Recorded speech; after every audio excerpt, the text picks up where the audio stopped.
ಮಂಗಳೂರು ವಿಶ್ವವಿದ್ಯಾಲಯ ವಿಎ ಇತ್ಯಾದಿ ಕಲಾಮಂಗಳ 4 ಬೇಸಿಗೆಯಲ್ಲಿ ತುಂಗಾ ದರ್ಶನ ಎಸ್ ವಿ ಪರಮೇಶ್ವರ ಭಟ್ಟ ಕರ್ತೃ ಕೃತಿ ಪರಿಚಯ ಎಸ್ ವಿ ಪರಮೇಶ್ವರ ಭಟ್ಟ ಕನ್ನಡ ನವೋದಯ ಕಾವ್ಯದ ಪ್ರಮುಖ ಕವಿಗಳಲ್ಲಿ ಎಸ್ ವಿ ಪರಮೇಶ್ವರ ಭಟ್ಟ ಒಬ್ಬರು. ಕನ್ನಡದ ಕಾಳಿದಾಸರೆಂದೇ ಸುಪ್ರಸಿದ್ಧರಾದ ಎಸ್ ವಿ ಪರಮೇಶ್ವರ ಭಟ್ಟರ ಪೂರ್ಣ ಹೆಸರು ಶೃಂಗೇರಿ ವಿದ್ಯಾರಣ್ಯಪುರ ಪರಮೇಶ್ವರ ಭಟ್ಟರು. 18/1914 ರಂದು ತೀರ್ಥಹಳ್ಳಿಯಲ್ಲಿ ಜನಿಸಿದ ಪರಮೇಶ್ವರ ಭಟ್ಟರ ತಂದೆ ಸದಾಶಿವರಾಯರು. ತೀರ್ಥಹಳ್ಳಿ ಸಮೀಪದ ಮಾಲೂರಿನಲ್ಲಿ ಶಾಲಾ ಉಪಾಧ್ಯಾಯರಾಗಿದ್ದ ಸದಾಶಿವರಾಯರು ತಂದೂರಿಗೆ ವರ್ಗವಾದಾಗ ಪರಮೇಶ್ವರ ಭಟ್ಟರಿಗೆ ಖಾಸಗಿಯಾಗಿ ಪಾಠ ಹೇಳಿ ಲೋವರ್ ಸೆಕೆಂಡರಿ ಪರೀಕ್ಷೆ ಕಟ್ಟಿಸಿದರು. ಸದಾಶಿವರಾಯರು ಪರಮೇಶ್ವರ ಭಟ್ಟರಿಗೆ ಹಲವಾರು ಪುಸ್ತಕಗಳನ್ನು ಓದಲು ತಂದುಕೊಡುತ್ತಿದ್ದರು. ತಮಗೆ ಯಕ್ಷಗಾನ, ನಾಟಕಗಳಲ್ಲಿ ಆಸಕ್ತಿ, ಹವ್ಯಾಸಗಳಿದ್ದುದರಿಂದ ಮಗ ಪರಮೇಶ್ವರ ಭಟ್ಟರನ್ನು ಬಯಲಾಟಗಳಿಗೆ ಕರೆದುಕೊಂಡು ಹೋಗುತ್ತಿದ್ದರಷ್ಟೇ ಅಲ್ಲದೆ, ಅವರಿಗೂ ಕಾಲಿಗೆ ಗೆಜ್ಜೆ ಕಟ್ಟಿ ಮುಖಕ್ಕೆ ಬಣ್ಣ ಹಚ್ಚಿ ರಂಗ ಪ್ರವೇಶ ಮಾಡಿಸಿ, ಕುಣಿಸಿ ನೋಡಿ ಆನಂದಪಡುತ್ತಿದ್ದರು ಸದಾಶಿವರಾಯರು. ತೀರ್ಥಹಳ್ಳಿಯಲ್ಲಿ ಪ್ರಾಥಮಿಕ ವಿದ್ಯಾಭ್ಯಾಸ ಮುಗಿಸಿದ ಪರಮೇಶ್ವರ ಭಟ್ಟರು ಬೆಂಗಳೂರು ವಿಶ್ವವಿದ್ಯಾನಿಲಯದಿಂದ ಎಂ.ಎ ಪದವಿ ಪಡೆದರು. ನಂತರ ಅವರು ಮೈಸೂರು ವಿಶ್ವವಿದ್ಯಾನಿಲಯದಲ್ಲಿ ಅಧ್ಯಾಪಕರಾಗಿ, ಬಳಿಕ ಮಂಗಳೂರು ವಿಶ್ವವಿದ್ಯಾನಿಲಯ ಕನ್ನಡ ವಿಭಾಗದಲ್ಲಿ ಪ್ರಾಧ್ಯಾಪಕರಾಗಿ, ವಿಭಾಗದ ಅಧ್ಯಕ್ಷರಾಗಿ ಕಾರ್ಯನಿರ್ವಹಿಸಿದರು. ಕೃತಿಗಳು: ಉಪ್ಪುಕಡಲು, ಇಂದ್ರಗೋಪ, ಪಾಮರ, ಅಂಚೆಯ ಪೆಟ್ಟಿಗೆ, ಗಗನಚುಕ್ಕಿ, ಅಂಬರ, ಕೃಷ್ಣಮೇಘ, ಜಹನಾರ, ನೀಲವನ, ಇಂದ್ರಚಾಪ, ಚಂದ್ರವೀಧಿ, ಸುರಗಿ, ಸುರಹೊನ್ನೆ, ತುಂಬೆ ಹೂವು, ಮುಕ್ತಕ ಸಂಕಲನಗಳು, ಕನ್ನಡ ಕಾಳಿದಾಸ ಮಹಾಸಂಪುಟ, ಕನ್ನಡ ಬುದ್ಧ ಚರಿತೆ, ಕನ್ನಡ ಅಮರ ಶತಕ, ಕನ್ನಡ ಕವಿ ಕೌಮುದಿ, ಕನ್ನಡ ಭಾಸ ಮಹಾಸಂಪುಟ, ಕನ್ನಡ ಗಾಥಾಸಪ್ತಶತಿ, ಕನ್ನಡ ಭರ್ತೃಹರಿಯ ಶತಕತ್ರಯ, ಕನ್ನಡ ಗೀತ ಗೋವಿಂದ, ಕನ್ನಡ ಹರ್ಷ ಮಹಾಸಂಪುಟ, ಅನುವಾದಗಳು: ಮುದ್ದಣನ ಶ್ರೀರಾಮ ಪಟ್ಟಾಭಿಷೇಕಂ, ಅದ್ಭುತ ರಾಮಾಯಣ, ಸಂಪಾದಿತ ಕೃತಿಗಳು: ರಸಋಷಿ ಕುವೆಂಪು, ಬದುಕು ಬೆಳಕು ಸ್ಮೃತಿಗಳು, ವಿಮರ್ಶಾಕೃತಿಗಳು. ಇವು ಎಸ್ ವಿ ಪರಮೇಶ್ವರ ಭಟ್ಟರ ಕೆಲ ಪ್ರಮುಖ ಕೃತಿಗಳು. ಎಸ್ ವಿ ಪರಮೇಶ್ವರ ಭಟ್ಟರ ಸಾಹಿತ್ಯ ಕ್ಷೇತ್ರದ ಸಾಧನೆಗಾಗಿ ರಾಜ್ಯ ಸಾಹಿತ್ಯ ಅಕಾಡೆಮಿ ಪ್ರಶಸ್ತಿ, ಚಾವುಂಡರಾಯ ಪ್ರಶಸ್ತಿ, ಕನ್ನಡ ಸಾಹಿತ್ಯ ಪರಿಷತ್ತಿನ ಗೌರವ ಪ್ರಶಸ್ತಿ ಸೇರಿದಂತೆ ಹಲವಾರು ಪ್ರಶಸ್ತಿಗಳು ಲಭಿಸಿವೆ. ಆಶಯ: ಎಸ್ ವಿ ಪರಮೇಶ್ವರ ಭಟ್ಟರ ಪ್ರಮುಖ ಕವನಗಳಲ್ಲಿ ಬೇಸಿಗೆಯಲ್ಲಿ ತುಂಗಾ ದರ್ಶನ ಕವನವೂ ಒಂದು. ಮಲೆನಾಡಿನ ಮುಖ್ಯ ನದಿಗಳಲ್ಲಿ ಒಂದಾದ ತುಂಗಾನದಿಯನ್ನು ಬೇಸಿಗೆಯಲ್ಲಿ ಸಂದರ್ಶಿಸಿದರ ಭಾವಪೂರ್ಣ ವರ್ಣನೆ ಈ ಕವನದ ಮೂಲ ಆಶಯ. ತಿರುಳು: ಬೇಸಿಗೆ ಕಾಲದಲ್ಲಿ ಕಂಡ ತುಂಗಾನದಿಯನ್ನು ಕವಿ ಇಲ್ಲಿ ತುಂಬಾ ಹೃದಯಸ್ಪರ್ಶಿಯಾಗಿ ವರ್ಣಿಸಿದ್ದಾನೆ. ಬೇಸಿಗೆ ಕಾಲದ ತುಂಗಾನದಿಯ ವರ್ಣನೆ ಹಾಗೂ ಅದರ ದಡದಲ್ಲಿ ಮನಸ್ಸನ್ನು ಆಹ್ಲಾದಗೊಳಿಸಲು ನಡೆಯುವ ಚಟುವಟಿಕೆಗಳು ಇಲ್ಲಿ ಕಾವ್ಯವಾಗಿವೆ. ತುಂಗಾ ನದಿಯ ಪಾತ್ರ, ಅದರ ದಡದಲ್ಲಿರುವ ಗೋಪಾಲಕರು, ಅಲ್ಲಿ ಮೇಯುತ್ತಿರುವ ಹಸುಗಳು, ಪ್ರಕೃತಿ ಸೌಂದರ್ಯ ಇವುಗಳು ಕವಿಯ ಮನಸೆಳೆದಿವೆ. ನವೋದಯ ಕವಿಯಾದ ಎಸ್ ವಿ ಪರಮೇಶ್ವರ ಭಟ್ಟರು ತುಂಗಾ ನದಿಯನ್ನು ಕೇಂದ್ರವಾಗಿರಿಸಿಕೊಂಡು ಪ್ರಕೃತಿ ಸೌಂದರ್ಯವನ್ನು ವರ್ಣಿಸುತ್ತಾರೆ. ತುಂಗಾ ನದಿಯ ಸೌಂದರ್ಯ, ಅದರ ಹರಿಯುವ ದನಿ, ಮಾಧುರ್ಯ, ನದಿ ನೀರಿನ ಸ್ವಾದ, ಜನರ ಪೂಜ್ಯ ಭಾವನೆಗಳನ್ನು ಕವಿ ಇಲ್ಲಿ ತುಂಬಾ ಮನೋಜ್ಞವಾಗಿ ಕಟ್ಟಿಕೊಟ್ಟಿದ್ದಾನೆ. ನಾಗರಿಕತೆಗಳಿಗೆ ತೊಟ್ಟಿಲಾದ, ಜೀವಜಾಲಕ್ಕೆ ಮೂಲ ಚೈತನ್ಯವಾದ ನದಿಯನ್ನು ಈ ನವೋದಯ ಕವಿ ದರ್ಶಿಸುವ ನೋಟ ನಮ್ಮ ಪ್ರಾಚೀನ ಪರಂಪರೆಯ ಮುಂದುವರಿಕೆಯಾಗಿದೆ. ಭಾರತೀಯರಾದ ನಮಗೆ ನೀರು ತೀರ್ಥವಾಗಿದೆ ಅಥವಾ ದೇವತಾಸ್ವರೂಪವೇ ಆಗಿದೆ. ಬೇಸಿಗೆಯಲ್ಲೂ ತುಂಬಿರುವ ತುಂಗಾನದಿಯ ಚಿತ್ರ ಕವಿಯ ಕಾಲದ ಜಲಸಮೃದ್ಧಿಯನ್ನು ಸೂಚಿಸುತ್ತದೆ. ಸಮಕಾಲೀನ ಜಲಕ್ಷಾಮದ ಸ್ಥಿತಿಗೆ ಹೋಲಿಸಿಕೊಂಡಾಗ ಇನ್ನಷ್ಟು ಅರ್ಥಗಳನ್ನು ಕೊಡುತ್ತದೆ. ತುಂಗಾ ನದಿಯನ್ನು ದೇವಿ ಎನ್ನುವ ಕವಿ, ತುಂಗಾನದಿಯನ್ನು ಮಲೆನಾಡ ಗಂಗೆ ಎಂದಿದ್ದಾರೆ. ಈ ಹಿನ್ನೆಲೆಯಲ್ಲಿ ಗಂಗಾ ಸ್ನಾನ ತುಂಗಾಪಾನ ಎಂಬ ಗಾದೆ ಮಾತನ್ನು ನಾವಿಲ್ಲಿ ನೆನಪಿಸಿಕೊಳ್ಳುವುದು ಉಚಿತ. ಸರಳನುವಾದ: 1. ತುಂಗೆ, ನಿನ್ನ ನಡೆ ಏನು ಅಂದ, ನಿನ್ನ ಪಾತ್ರ ಎಷ್ಟೊಂದು ಆನಂದ, ನಿನ್ನ ತಿರುವು ಮುರುವುಗಳಿರುವುದು ಏನು ಚಂದ, ನಿನ್ನ ಮೆಲುನಡೆ, ಸವಿ ಉಳಿ, ನಗೆಗಳು ಅದೆಷ್ಟು ಅಂದ, ನೀನು ಗುಳುಗುಳನೆ ಸರಿಯುತ್ತಿದ್ದರೆ ಎಷ್ಟೊಂದು ಸೊಗಸು. 2. ನೊರಜು ಕಲ್ಲುಗಳ ಜಳಕ, ಚಲ್ಲಾಟದೊಡನೆ ಎರೆದ ಬುರಗು ನೀರ್ಗುಳ್ಳೆಗಳು ಅದೆಷ್ಟು ಚಂದ, ಮಿರುಗುತ್ತಿರುವ ಕನ್ನಡಿಯಂತಿರುವ ನೀರಿನಲ್ಲಿ ಚಲಿಸುತ್ತಿರುವ ಜಲಚರಗಳು ಅದೆಷ್ಟು ಸೊಗಸು. 3. ಎಡಬಲದ ದಡಗಳಲ್ಲಿ ಹಚ್ಚ ಹಸುರಿನ ಬಯಲು, ನಡುವೆ ಮಳಲರಾಶಿಯಲ್ಲಿ ಬಂಡೆಸಾಲು ನಿನಗೆ ಕೊಡೆ ಹಿಡಿಯುವ ಸಂಭ್ರಮವಿದೆನೋ ಎನ್ನುವಂತೆ ಮಾವು ನೇರಿಳೆ ಹೊಂಗೆ ಮರದ ನೆರಳು. 4. ಅಲ್ಲೇ ಬಯಲಿನ ಆಚೆ ದನಗಳ ಹಿಂಡು ಮೇಯುತ್ತಿದೆ, ಬಳಿಯ ಮರದ ಕೆಳಗೆ ಗೊಲ್ಲನಿರುವನು, ಆತ ದನಗಳ ಹಿಂಡನ್ನು ನೀರ ಬಳಿಗೆ ಕರೆದು ಕೊಳಲಿನಲ್ಲಿ ಜಾನಪದ ಗೀತೆಗಳನ್ನು ನುಡಿಸುವನು. 5. ನಿನ್ನ ಶೀತಲ ಜಲಸೇಚನದ ಆನಂದದಲ್ಲಿ ನೀರುಹಕ್ಕಿ ನರ್ತಿಸುತ್ತ ನಲಿಯುತ್ತಿದೆ. ವನ್ಯಮೃಗ ಪಕ್ಷಿಗಳು ನಿನ್ನ ನೀರಾಸರೆಯಲ್ಲಿ ಪ್ರೀತಿಯಿಂದ ಹರುಷವುಕ್ಕಿ ಆಡುತ್ತಿವೆ. 6. ಊರ ಮಂದಿಯೆಲ್ಲ ನಿನ್ನ ತೀರ್ಥೋದಕದಲ್ಲಿ ಆನಂದದಿಂದ ಮಿಂದು ತನುಮನೋಬುದ್ಧಿಗಳನ್ನು ಬೆಳಗಿ ತೊಳಗಿ ನಿನ್ನ ತೆರೆಗೈಗಳ ಆಶೀರ್ವಾದಗಳನ್ನು ಧರಿಸಿ ಪಡೆದು ಧನ್ಯರೆನಿಸಿದ್ದಾರೆ. 7. ದೇವಿ ತುಂಗಾಮಾತೆ, ಭಾವುಕರ ಸಂಪ್ರೀತೆ, ದಿವ್ಯ ಸುಂದರಗಾತ್ರೆ, ಸಹ್ಯತೀರ್ತೆ, ಹಿರಿಮೆಯಲ್ಲಿ ಹೆಸರಾದ ಕಾರಣಿಕ ಕ್ಷೇತ್ರಗಳನ್ನು ರಚಿಸಿರುವ ಸತ್ಪಾತ್ರೆ, ವರಚರಿತ್ರೆ. 8. ಹುಲ್ಲುಗಿಡಗಳನ್ನು, ಮರಬಳ್ಳಿಗಳನ್ನು, ಮೃಗಪಕ್ಷಿ, ಕೀಟಗಳನ್ನು, ಸಜ್ಜನರನ್ನು, ದುರ್ಜನರನ್ನು, ಅಖಿಲ ಜಗವನ್ನು ನಿನ್ನ ಮಡಿಲಲ್ಲಿ ಪ್ರೀತಿಯಿಂದ ಒಂದೇ ಭಾವದಲ್ಲಿ ನೋಡಿ ಪ್ರೇಮಪೀಯೂಷವೂಡಿ ಪ್ರೇಮಾಮತವನ್ನು ಕುಡಿಸಿ ರಕ್ಷಿಸುವೆ. 9. ಸುಮನಸೆಯ ತಾಪಸೆಯ ದಿವಿಜನದಿಯೇ, ನಿನ್ನ ದರ್ಶನದಿಂದ ನಾನಿಂದು ಧನ್ಯನಾಗಿದ್ದೇನೆ. ಅಡಿಯಿಂದ ಮುಡಿವರೆಗೆ ಮಿಂದು ಮಡಿಯಾಗಿರುವೆ. ತೀರದ ಆನಂದದಲ್ಲಿ ಹೊರೆಯೇರಿದ್ದೇನೆ. 10. ಸಹ್ಯ ತೀರ್ಥತರಂಗೆ ತುಂಗೆ, ತೆರೆತೆರೆಗಳನ್ನು ರಚಿಸಿ ಭಾವಗಂಗಾಲಹರಿ ಹರಿದಿದೆ ಏನೋ ಎಂಬಂತೆ ಹರುಷದ ಹೊನಲು ಉಕ್ಕುತ್ತಿರಲು ಇದೋ ಹಾಡುತ್ತಿರುವೆನು. ಹರಸು ಓ ತಾಯೆ ಮಲೆನಾಡ ಗಂಗೆ. 8 ಅಂಕದ ಪ್ರಶ್ನೋತ್ತರಗಳು. ಪ್ರಶ್ನೆ 1. ಕವಿ ಬೇಸಿಗೆಯಲ್ಲಿ ಕಂಡ ತುಂಗಾ ನದಿಯನ್ನು ವಿವರಿಸಿ. ಅಥವಾ ಪ್ರಶ್ನೆ 2. ಮಲೆನಾಡ ಗಂಗೆ ಎಂದು ಹೆಸರಾದ ತುಂಗಾ ನದಿಯನ್ನು ಕವಿ ಹೇಗೆ ವರ್ಣಿಸಿದ್ದಾರೆ? ಉತ್ತರ.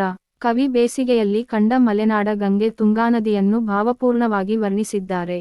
ಕವಿ ದೃಷ್ಟಿಯಲ್ಲಿ ತುಂಗೆಯ ನಡೆ, ಪಾತ್ರ, ತಿರುವು ಮುರುವು, ಮೆಲುನಡೆ, ಸವಿ ಉಳಿ, ನಗೆ ಈ ಪ್ರತಿಯೊಂದು ಅಂದ ಚಂದವಾಗಿ ಕಾಣುತ್ತವೆ. ಈ ತುಂಗೆ ಗುಳುಗುಳನೆ ಸರಿಯುತ್ತಿದ್ದರೆ ಬಹು ಸೊಗಸಾಗಿ ಕಾಣುತ್ತಾಳೆ. ಈ ತುಂಗೆ ನೊರಜು ಕಲ್ಲುಗಳ ಜಳಕ ಹಾಗೂ ಚಲ್ಲಾಟದೊಡನೆ ಎರೆದ ಬುರಗು, ನೀರ್ಗುಳ್ಳೆಗಳು ಅದೆಷ್ಟೋ ಚಂದ ಕಾಣುತ್ತವೆ. ಮಿರುಗುತ್ತಿರುವ ಕನ್ನಡಿಯಂತಿರುವ ನೀರಿನಲ್ಲಿ ಚಲಿಸುತ್ತಿರುವ ಜಲಚರಗಳು ಅದೆಷ್ಟೋ ಸೊಗಸಾಗಿ ಕಾಣುತ್ತವೆ. ತುಂಗೆಯ ಎಡಬಲದ ದಡಗಳಲ್ಲಿ ಹಚ್ಚ ಹಸುರಿನ ಬಯಲು ಆವರಿಸಿದೆ. ನಡುವೆ ಮಳಲರಾಶಿಯಲ್ಲಿ ಬಂಡೆಸಾಲು ಕಂಗೊಳಿಸುತ್ತದೆ. ಮಾವು ನೇರಿಳೆ ಹೊಂಗೆ ಮರದ ನೆರಳು ತುಂಗೆಗೆ ಕೊಡೆ ಹಿಡಿಯುವ ಸಂಭ್ರಮ ಎನ್ನುವಂತೆ ಕಂಗೊಳಿಸುತ್ತದೆ.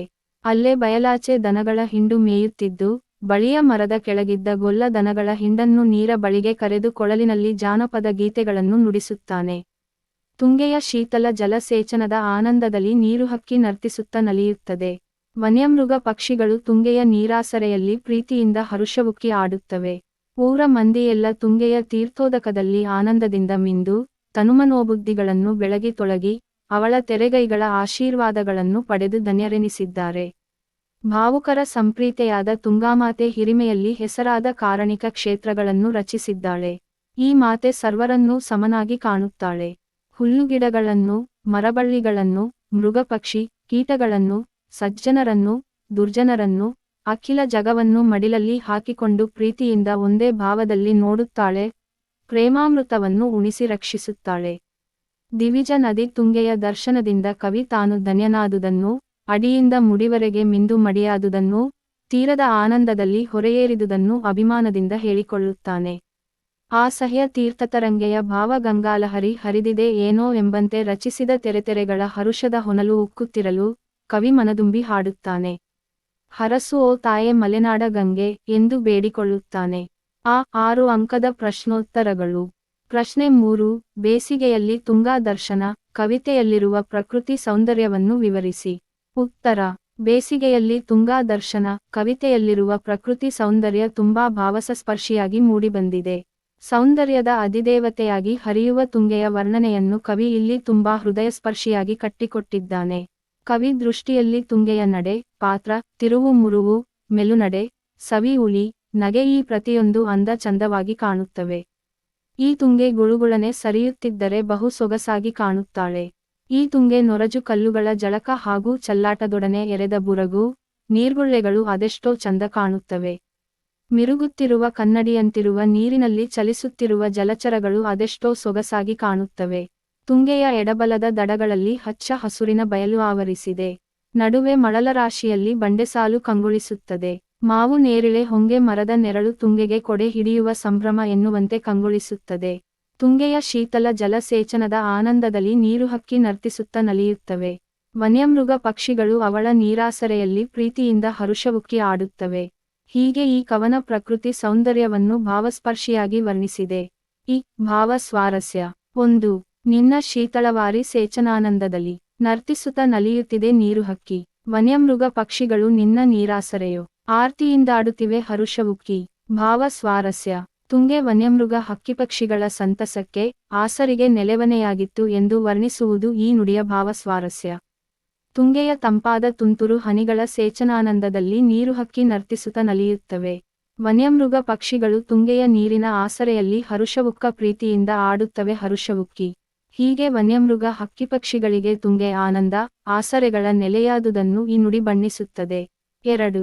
ಹುಲ್ಲುಗಿಡ ಮರಬಳ್ಳಿ ಮೃಗಪಕ್ಷಿ ಕೀಟಗಳ ಸಜ್ಜನರ ದುರ್ಜನರನ ಕಿಲ ಜಗವ ನಿನ್ನ ಮಡಿಲೊಳಗೋವಿ ಒಂದೇ ಭಾವದಿ ನೋಡಿ ರಕ್ಷಿಸುವೆ ಪ್ರೇಮ ಪೀಯೂಷವೂಡಿ. ಭಾವ ಸ್ವಾರಸ್ಯ. ತುಂಗೆ ಸರ್ವರನ್ನೂ ಸಮಾಭಾವದಿಂದ ಕಾಣುವ ಮಾತೃಹೃದಯಿ ಎಂಬುದನ್ನು ಪ್ರತಿಪಾದಿಸುವುದು ಈ ನುಡಿಯ ಭಾವ ಸ್ವಾರಸ್ಯ. ತುಂಗೆ ಹುಲ್ಲುಗಿಡ ಮರಬಳ್ಳಿ ಮೃಗಪಕ್ಷಿ ಕೀಟಗಳನ್ನು ಸಜ್ಜನರ ದುರ್ಜನರನ್ನು ಅಖಿಲ ಜಗವನ್ನು ತನ್ನ ಮಡಿಲಲ್ಲಿ ಪ್ರೀತಿಯಿಂದ ಇಟ್ಟುಕೊಂಡು ಒಂದೇ ಭಾವದಿ ನೋಡಿ ಪ್ರೇಮಾಮೃತವನ್ನು ಉಣಬಡಿಸಿ ರಕ್ಷಿಸುತ್ತಾಳೆ ಎಂಬುದನ್ನು ಈ ನುಡಿ ಹೇಳುತ್ತದೆ. ಸಂದರ್ಭ ಬರೆಯಿರಿ. 1. ನಿನ್ನ ನಡೆ ಏನಂದ ಪಾತ್ರಮೆನಿತಾನಂದ. ಸಂದರ್ಭ. ಪ್ರಸ್ತುತ ವಾಕ್ಯವನ್ನು ಎಸ್ ವಿ ಪರಮೇಶ್ವರ ಭಟ್ಟರ ಬೇಸಿಗೆಯಲ್ಲಿ ತುಂಗಾ ದರ್ಶನ ಕವನದಿಂದ ಆಯ್ದುಕೊಳ್ಳಲಾಗಿದೆ. ತುಂಗೆಯನ್ನು ವರ್ಣಿಸುವ ಸಂದರ್ಭದಲ್ಲಿ ಕವಿ ಈ ಮಾತನ್ನು ಹೇಳುತ್ತಾನೆ. ಸ್ಪಷ್ಟೀಕರಣ. ಕವಿಯ ಕಲ್ಪನೆಯಲ್ಲಿ ತುಂಗೆಯ ನಡೆ ಅಂದವಾಗಿ, ಅವಳ ಪಾತ್ರ ಆನಂದವಾಗಿ, ಅವಳ ತಿರುವು ಮುರುವುಗಳು ಚಂದವಾಗಿ, ಅವಳ ಮೆಲುನಡೆ ಸವಿ ಉಲಿ ನಗೆಗಳು ಬಹು ಅಂದವಾಗಿ ಕಂಡು ಬಂದಿವೆ. ಅವಳು ಗುಳುಗುಳನೆ ಸರಿಯುತ್ತಿದ್ದರೆ ಅದು ಕವಿಗೆ ಸೊಗಸಾಗಿ ಕಂಡಿದೆ. ಕವಿ ಹೀಗೆ ತುಂಗೆಯನ್ನು ವರ್ಣಿಸುತ್ತ ಈ ಮೇಲಿನಂತೆ ಹೇಳುತ್ತಾನೆ. 2. ಮಿರುಗುತಿಹ ಕನ್ನಡಿಯೊಲಿರುವ ನೀರಿನೊಳಿಲ್ಲಿ. ಸಂದರ್ಭ.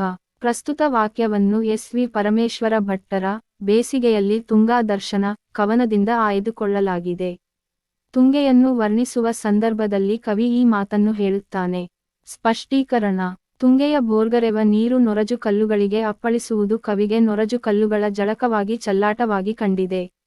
ಈ ಜಳಕ ಚಲ್ಲಾಟದೊಡನೆ ಎರೆದ ಬುರಗು ನೀರ್ಗುಳ್ಳೆಗಳು ಬಹು ಚಂದವಾಗಿ ಮಿರುಗುತ್ತಿರುವ ಕನ್ನಡಿಯಂತಿರುವ ನೀರಿನಲ್ಲಿ ಚಲಿಸುತ್ತಿರುವ ಜಲಚರಗಳು ಸೊಗಸಾಗಿ ಕಂಡಿವೆ. ಕವಿ ಹೀಗೆ ತುಂಗೆಯನ್ನು ವರ್ಣಿಸುತ್ತ ಈ ಮೇಲಿನಂತೆ ಹೇಳುತ್ತಾನೆ. 3. ಅಲ್ಲೇ ಬಯಲಿನೊಳಾಚೆ ಮೇಯುತ್ತಿದೆ ತುರುಮಂದೆ. ಸಂದರ್ಭ. ಪ್ರಸ್ತುತ ವಾಕ್ಯವನ್ನು ಎಸ್ ವಿ ಪರಮೇಶ್ವರ ಭಟ್ಟರ ಬೇಸಿಗೆಯಲ್ಲಿ ತುಂಗಾ ದರ್ಶನ ಕವನದಿಂದ ಆಯ್ದುಕೊಳ್ಳಲಾಗಿದೆ. ತುಂಗೆಯನ್ನು ವರ್ಣಿಸುವ ಸಂದರ್ಭದಲ್ಲಿ ಕವಿ ಈ ಮಾತನ್ನು ಹೇಳುತ್ತಾನೆ. ಸ್ಪಷ್ಟೀಕರಣ. ತುಂಗೆಯ ದಡದ ಬಯಲಿನ ಆಚೆ ದನಗಳ ಹಿಂಡು ಮೇಯುತ್ತದೆ.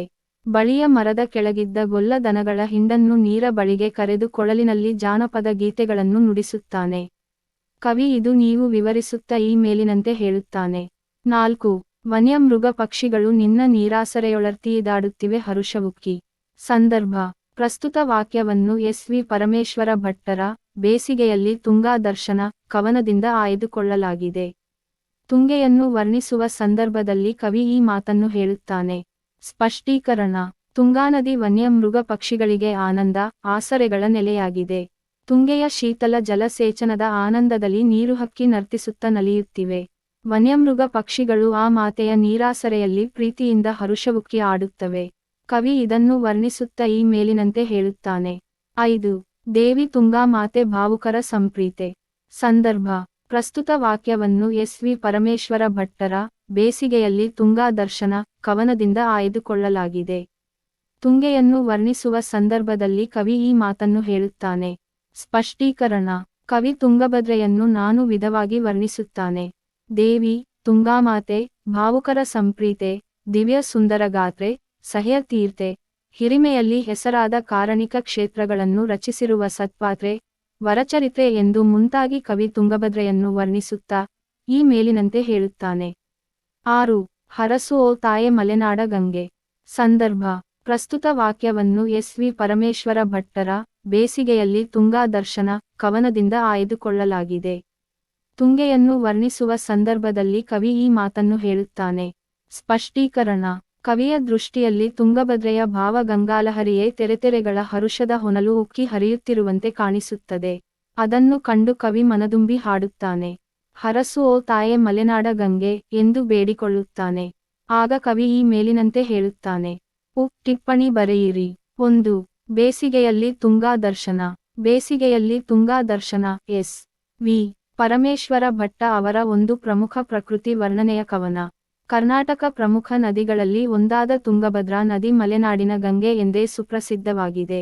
ತುಂಗಾ ನದಿಯ ಒಲವು ಚೆಲವು, ಪಾತ್ರ, ತುಂಗೆಯ ದಡದಲ್ಲಿ ಮೇಯುತ್ತಿರುವ ಹಸುಗಳು, ಅಲ್ಲಿನ ಪ್ರಕೃತಿ ಸೌಂದರ್ಯ ಇವುಗಳು ಕವಿಯ ಮನಸೆಳೆದಿವೆ. ನವೋದಯ ಕವಿಯಾದ ಎಸ್. ವಿ. ಪರಮೇಶ್ವರ ಭಟ್ಟರು ತುಂಗಾನದಿಯನ್ನು ಕೇಂದ್ರವಾಗಿಟ್ಟುಕೊಂಡು ಪ್ರಕೃತಿ ಸೌಂದರ್ಯವನ್ನು ವರ್ಣಿಸುವುದು ತುಂಬಾ ಔಚಿತ್ಯಪೂರ್ಣವಾಗಿದೆ. ತುಂಗಾ ನದಿಯ ಸೌಂದರ್ಯ, ಅದರ ಭೋರ್ಗರೆಯುವ ದನಿ, ಮಾಧುರ್ಯ, ನದಿ ನೀರಿನ ಸ್ವಾದ, ನದಿಯ ಬಗೆಗಿನ ಜನರ ಪೂಜ್ಯ ಭಾವನೆ ಕವಿ ಇಲ್ಲಿ ಹೃದಯಂಗಮವಾಗಿ ವರ್ಣಿಸಿದ್ದಾನೆ. ನಾಗರಿಕತೆಗಳಿಗೆ ತೊಟ್ಟಿಲಾದ, ಜೀವಜಾಲಕ್ಕೆ ಮೂಲ ಚೈತನ್ಯವಾದ ತುಂಗಾನದಿಯನ್ನು ನವೋದಯ ಕವಿ ಗ್ರಹಿಸುವ ರೀತಿ ನಮ್ಮ ಪ್ರಾಚೀನ ಪರಂಪರೆಯ ಮುಂದುವರಿಕೆಯಾಗಿದೆ. ಕವಿ ಇಲ್ಲಿ ತುಂಬಾ ಬದಲಾವಣೆಯನ್ನು ದೇವತಾ ಸ್ವರೂಪದಲ್ಲಿ ಗೌರವಿಸುವುದನ್ನು ಕಾಣುತ್ತೇವೆ. ತುಂಗಭದ್ರೆಯನ್ನು ಕವಿ ದೇವಿ, ತುಂಗಾಮಾತೆ, ಭಾವುಕರ ಸಂಪ್ರೀತೆ, ದಿವ್ಯ ಸುಂದರಗಾತ್ರೆ, ಸಹ್ಯತೀರ್ತೆ ಎಂದು ಕರೆಯುವಲ್ಲಿ ಇದನ್ನು ಕಾಣಬಹುದು. ಒಂದು ವಾಕ್ಯದಲ್ಲಿ ಉತ್ತರಿಸಿ. ಪ್ರಶ್ನೆ 1, ಬೇಸಿಗೆಯಲ್ಲಿ ತುಂಗಾ ದರ್ಶನ, ಕವನದ ಕರ್ತೃ ಯಾರು? ಪ್ರಶ್ನೆ 2, ಬೇಸಿಗೆಯಲ್ಲಿ ತುಂಗಾ ದರ್ಶನ, ಕವನದ ತಿರುಳೇನು? ಉತ್ತರ, ತುಂಗಾ ನದಿಯ ಸುಂದರ ಪ್ರಕೃತಿ ವರ್ಣನೆ. ಪ್ರಶ್ನೆ 3, ಕವಿಗೆ ಯಾವುದು ಸೊಗಸು? ಉತ್ತರ, ತುಂಗಭದ್ರೆ ಗುಳುಗುಳನೆ ಸರಿಯುತ್ತಿರುವುದು. ಪ್ರಶ್ನೆ 4, ತುಂಗಭದ್ರೆಯ ಎಡಬಲದ ದಡಗಳಲ್ಲಿ ಯಾವ ಬಯಲಿದೆ? ಉತ್ತರ, ಹಚ್ಚ ಹಸಿರಿನ ಬಯಲಿದೆ. ಪ್ರಶ್ನೆ 5, ತುಂಗಭದ್ರೆಗೆ ಕೊಡೆ ಹಿಡಿಯುವ ಸಂಭ್ರಮ ಯಾವುದು? ಉತ್ತರ, ಮಾವು ನೇರಳೆ ಹೊಂಗೆ ಮರದ ನೆರಳು. ಪ್ರಶ್ನೆ 6, ತುಂಗಭದ್ರೆಯ ಶೀತಲ ಜಲಸೇಚನದ ಆನಂದದಲ್ಲಿ ನರ್ತಿಸುತ್ತ ನಲಿಯುವ ಹಕ್ಕಿ ಯಾವುದು? ಉತ್ತರ, ನೀರು ಹಕ್ಕಿ. ಪ್ರಶ್ನೆ 7, ವನ್ಯಮೃಗ ಪಕ್ಷಿಗಳು ಪ್ರೀತಿಯಿಂದ ಹರ್ಷ ಉಕ್ಕಿ ಆಡುತ್ತಿರುವುದೆಲ್ಲಿ? ಉತ್ತರ, ತುಂಗೆಯ ನೀರಾಸರೆಯಲ್ಲಿ. ಪ್ರಶ್ನೆ 8, ಭಾವುಕರ ಸಂಪ್ರೀತೆ ಯಾರು? ಉತ್ತರ, ತುಂಗೆ. ಪ್ರಶ್ನೆ 9, ಕವಿ ತುಂಗೆಯ ದರ್ಶನದಿಂದ ಏನಾಗಿದ್ದಾನೆ? ಉತ್ತರ, ಧನ್ಯನಾಗಿದ್ದಾನೆ. ಪ್ರಶ್ನೆ 10, ಮಲೆನಾಡ ಗಂಗೆ ಯಾರು? ಉತ್ತರ, ತುಂಗೆ.